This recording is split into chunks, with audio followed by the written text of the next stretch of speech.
Assalamualaikum warahmatullahi wabarakatuh.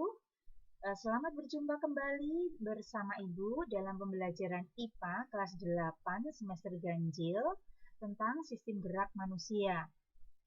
Tujuan kita hari ini adalah yang pertama menjelaskan fungsi rangka, kemudian membedakan tulang rawan dan tulang keras, menjelaskan macam-macam bentuk tulang, menjelaskan susunan rangka tubuh manusia, menjelaskan proses osifikasi, menjelaskan struktur dan macam persendian, menjelaskan gangguan dan kelainan pada sistem gerak, menjelaskan gerak pada hewan, dan menjelaskan gerak pada tumbuhan. Kita mulai dengan rangka. Nah, kita melihat gambar dari tenda ini. Kenapa tenda ini bisa berdiri? Karena di dalamnya terdapat rangka yang terbuat dari besi atau kawat yang strukturnya lebih kuat daripada bahan tenda itu sendiri. Kemudian yang kedua, kita bisa berlari-lari. Kenapa kita bisa berlari? Karena tubuh kita tersusun oleh tulang dan juga otot yang memungkinkan kita untuk bisa bergerak dengan bebas.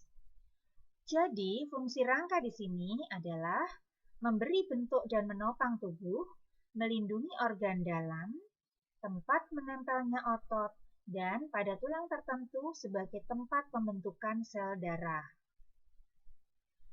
Kemudian berikutnya kita melihat struktur tulang. Kita lihat di sini bahwa sebuah tulang itu tersusun oleh adanya tulang spons. Ini adalah tulang yang masih lunak. Kemudian tulang kompak atau tulang keras. Di dalamnya terdapat pembuluh darah yang memberi makan pada sel-sel tulang. Kemudian ada sumsum putih. Kemudian ada pelindung yang disebut dengan periosteum. Jadi kita bisa membedakan apa itu tulang rawan dan tulang keras. Tulang rawan adalah tulang yang bersifat lunak, lentur, dan juga tidak mudah patah. Sedangkan tulang keras bersifat keras, mudah patah, dan kaku. Jaringannya untuk tulang rawan banyak mengandung zat perekat dan sedikit mengandung zat kalsium. Sebaliknya, tulang keras jaringannya banyak mengandung zat kalsium dan sedikit mengandung zat perekat. Untuk tulang rawan kita temukan di daun telinga, ujung hidung, laring, trachea, dan tulang rusuk serta persendian. Tulang keras ini adalah tulang-tulang yang membentuk rangka tubuh kita. Berikutnya kita akan coba mempelajari bermacam-macam dan berbagai bentuk tulang. Yang pertama adalah tulang panjang. Contohnya adalah tulang lengan atas, tulang hasta, tulang pengumpil, dan juga tulang paha. Berikutnya ada tulang pendek, contohnya seperti tulang pada pergelangan tangan dan pergelangan kaki. Lalu ada tulang pipih, contohnya adalah tulang dada, tulang rusuk, dan tulang-tulang tengkorak. Berikutnya adalah tulang yang tidak beraturan bentuknya. Contohnya adalah pada tulang-tulang pembentuk tengkorak wajah. Nah, susunan rangka manusia adalah sebagai berikut. Tersusun adalah bagian tengkorak, kemudian bagian badan, kemudian bagian anggota gerak. Kita pelajari satu persatu, kita mulai dari tulang tengkorak. Tulang tengkorak terdiri dari banyak tulang yang tersambung satu dengan yang lainnya. Di sini ada tulang dahi, tulang ubun-ubun, tulang kepala belakang, tulang pelipis, tulang baji, tulang pipi, tulang hidung, tulang rahang atas, dan tulang rahang bawah. Berikutnya adalah tulang-tulang badan. Kita mulai dari tulang rusuk dan tulang dada. Kita perhatikan di sini, tulang dada adalah tulang yang berada di bagian depan dada. Di sini ada 3 bagian. Yang pertama adalah bagian hulu, kemudian bagian badan, dan ujungnya ini adalah bagian taju pedang. Kemudian ini adalah tulang rusuk yang melengkung di belakang, itu dari tulang belakang melengkung ke depan, sebagian ada yang menempel di tulang dada, sehingga terbentuk rongga yang dapat melindungi paru-paru dan jantung. Tulang rusuk dibedakan menjadi 3 bagian. Yang pertama adalah tulang rusuk sejati. Di sini tulang rusuk sejati ada 7 pasang. Rusuk sejati adalah tulang rusuk yang bagian belakang menempel pada tulang belakang, kemudian ke arah depan, dan di depan menempel pada tulang dada. Rusuk palsu ada 3 pasang. Di bagian belakang menempel pada tulang belakang dan ke arah depan itu akan menempel pada tulang rusuk di atasnya. Jadi tidak lagi menempel pada tulang dada. Kemudian rusuk melayang adalah tulang rusuk yang di belakang itu menempel pada tulang belakang, kemudian ke arah depan tidak menempel pada tulang apapun. Jumlahnya ada 2 pasang. Berikutnya adalah ruas-ruas tulang belakang. Di sini ruas tulang belakang dibedakan menjadi 5 bagian.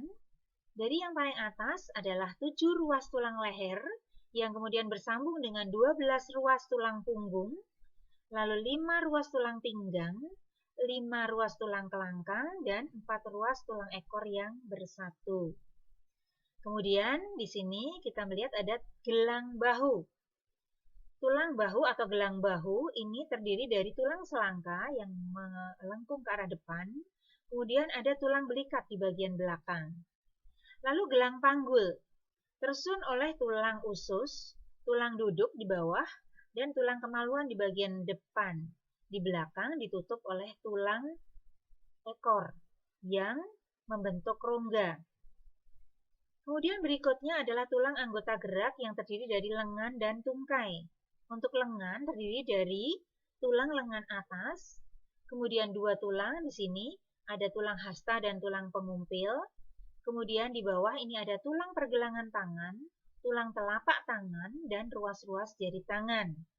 Untuk tungkai terdiri dari tulang paha, kemudian ada tulang tempurung lutut, tulang betis dan tulang kering di sini, lalu ada tulang pergelangan kaki, tulang telapak kaki, dan ruas-ruas jari kaki. Lalu bagaimana proses osifikasi atau pembentukan tulang? Kita bisa melihat di sini ada tulang rawan yang pertama, terbentuk dari tulang rawan dahulu, kemudian mulai mengeras dan terjadi daerah penulangan awal. Di sini adalah bagian yang nantinya akan terbentuk pembuluh darah. Kemudian berikutnya, karena ada pembuluh darah, maka di sini ada sudah mulai terbentuk tulang-tulang spons lagi. Tulang-tulang rawannya itu semakin terbentuk dan ini yang mengeras juga akan semakin banyak. Sehingga nanti terakhir akan terbentuk seperti ini. Ada 3 bagian, ini tulang yang masih berupa tulang rawan. Kemudian ini adalah bagian yang merupakan tempat proses pemanjangan tulang. Dan di bagian tengah ini adalah tulang kerasnya. Nah, ini adalah gambar dari penampakan secara mikroskopi dari sel tulang. Sel tulangnya adalah bagian yang berupa bintik-bintik ini. Kemudian di bagian-bagiannya, di luarnya itu adalah disebut matriks tulang. Lalu bagian yang berwarna biru dan merah ini adalah pembuluh darah yang memberi makan pada sel-sel tulang ini. Berikutnya, kita melihat untuk struktur persendian. Nah, ini ada 2 tulang yang berhadapan, ini membentuk sendi. Maka akan diikat oleh ligamen. Ini adalah pengikat sendi. Lalu di tengahnya diisi dengan cairan sinovial atau sinovial fluid. Kemudian ada membran, pelapisnya adalah membran sinovial. Lalu di dalamnya di sini antara tulang keras dengan cairan ini masih ada bantalan yang terbuat dari tulang rawan. Dengan adanya bantalan tulang rawan dan cairan sinovial, maka sendi itu dapat digerakkan dengan lentur. Nah, sekarang macam-macam persendian. Di sini ada sendi mati, contohnya adalah pada persendian antara tulang-tulang tengkorak, bentuk sambungannya adalah seperti ini. Jadi sangat rapat sehingga tidak bisa digerakkan. Kemudian untuk persendian yang lain, ini adalah sendi yang dapat digerakkan, contohnya adalah sendi engsel. Ini misalnya pada tulang lengan atas dengan tulang hasta yang membentuk siku. Kemudian ada juga di bagian tulang radius dan juga pergelangan tangan. Kemudian untuk sendi putar, ini ada antara tulang betis dan tulang kering di bagian kaki. Kemudian untuk sendi geser, misalnya pada tulang-tulang pada pergelangan kaki, itu bergeraknya adalah dengan saling bergeser.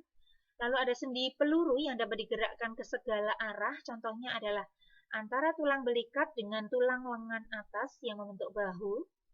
Kemudian ada sendi pelana, ini adalah gerakan pada tulang ibu jari kita dengan tulang telapak tangan. Ini disebut sendi pelana.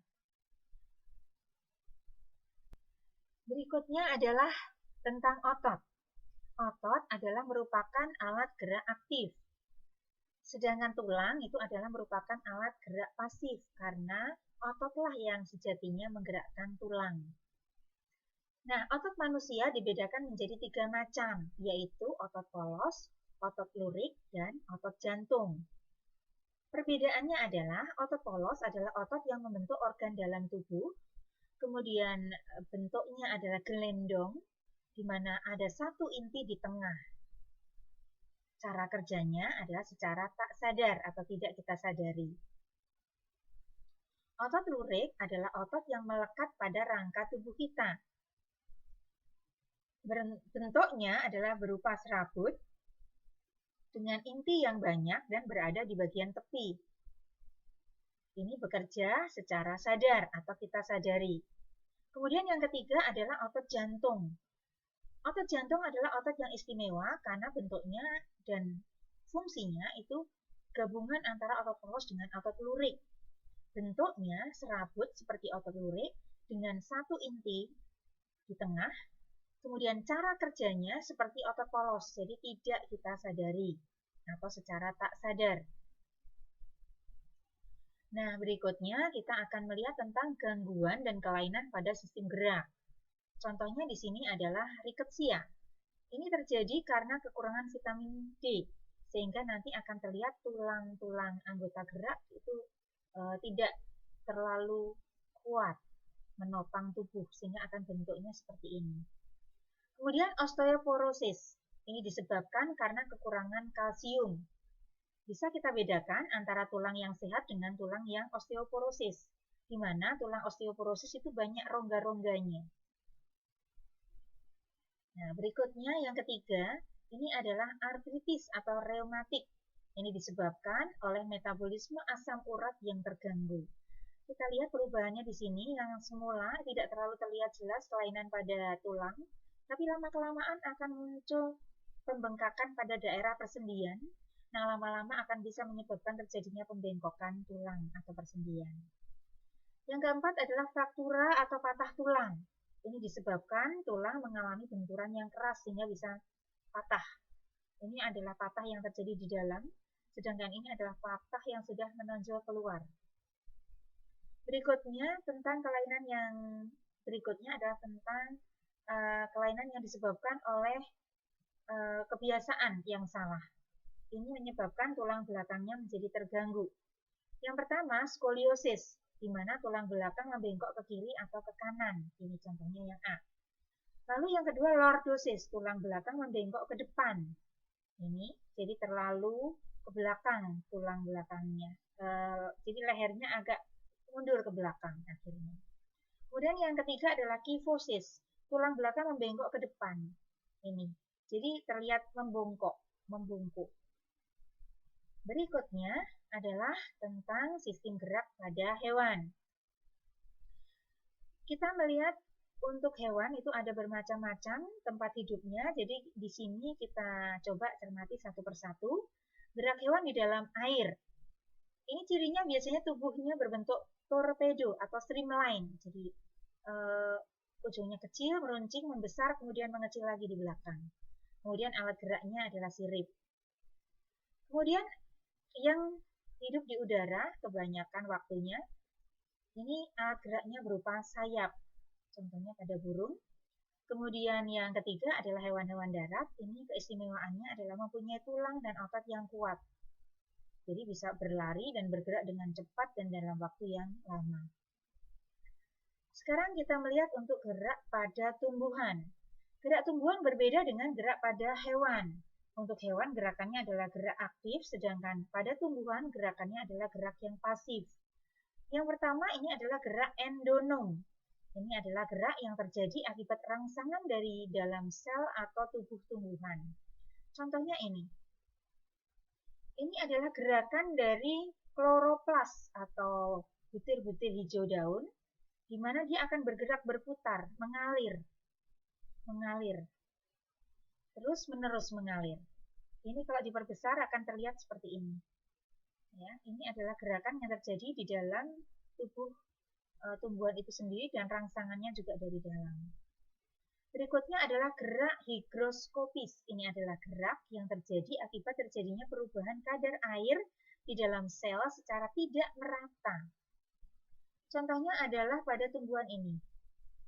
Pada buah kapas ini biasanya kalau sudah mulai mengering sebagian, maka akan terbuka, kemudian kapasnya bisa berhamburan keluar, pecah bijinya, buahnya, kulit buahnya. Kemudian contoh lain adalah pada tumbuhan polongan ini juga kulitnya pecah sehingga bijinya bisa terlempar keluar. Yang berikutnya adalah gerak esionom. Ini adalah gerak yang disebabkan oleh rangsangan dari luar tubuh tumbuhan atau dari lingkungan. Dibedakan menjadi tropisme, yaitu gerak sebagian tubuh yang dipengaruhi oleh arah datangnya rangsang. Contohnya pada tumbuhan ini. Ini adalah sebagian tubuhnya berbelok ke arah cahaya, maka kita sebut fototropisme.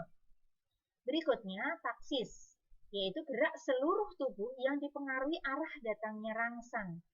Contohnya pada euglena di sini. Euglena ini punya sensor cahaya. Ini bintik merah ini adalah sensor cahaya. Jadi dia akan menuju ke tempat adanya cahaya. Maka kita sebut sebagai gerak yang dipengaruhi oleh cahaya dan bergerak seluruh tubuh. Maka disebut fototaksis. Yang ketiga adalah nasti, gerak sebagian tubuh yang tidak dipengaruhi arah datangnya rangsang. Kita lihat di sini contohnya adalah putri malu yang disentuh, ini semula terbuka, setelah disentuh akan mengatup. Mengatupnya daun ini tidak dipengaruhi arah datangnya rangsang. Ketika rangsang dari arah kanan, maka dia tidak mengatup ke arah kanan, tapi tetap ke sana, tetap ke atas. Tidak ke arah kiri juga atau tidak ke arah bawah. Jadi tidak dipengaruhi oleh arah datangnya rangsang. Nah, karena rangsangnya berupa tekanan, maka kita sebut sebagai seismonasti. Terima kasih perhatiannya. Wassalamualaikum warahmatullahi wabarakatuh.